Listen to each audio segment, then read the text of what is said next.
but whenever we have these types of situations that occur anywhere across the United States, it's a good feeling when we can see our officers walking out of the hospital or even going out in a wheelchair. So I'm very, very grateful and thankful to God that these injuries that occurred yesterday were not as serious as we assumed they were initially when the incident occurred. Chief, what did they say to you? Did you have a conversation as they were exiting? As they were exiting, I wrapped my arms around a couple of them and told them, listen, we support you 100%.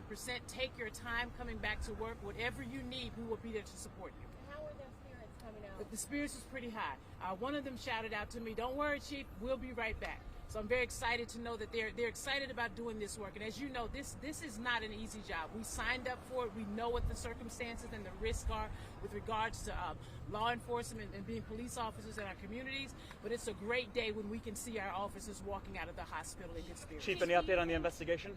It's still under investigation. Will you be in court? Do you think any of the officers will be in court when the Without a suspect doubt. appears?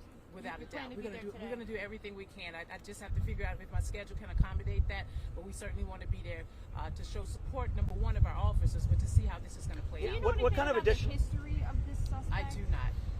What kind of additional charges is the suspect looking at other than the original one of animal cruelty? I'm sure they're going to be pending charges with regards to assault on police officers. Chief, any changes moving forward after this recent incident, or what do you tell your department after such a traumatic incident? So what I tell my department is this, and what I'll say to the general public is this: is that we have to have stiffer penalties for firearms, right? With regards to secure DC, there's a legislation that's in that package that will increase the penalties for individuals who are carrying firearms illegally, using a semi-automatic, and all of these other things that's attached to firearms.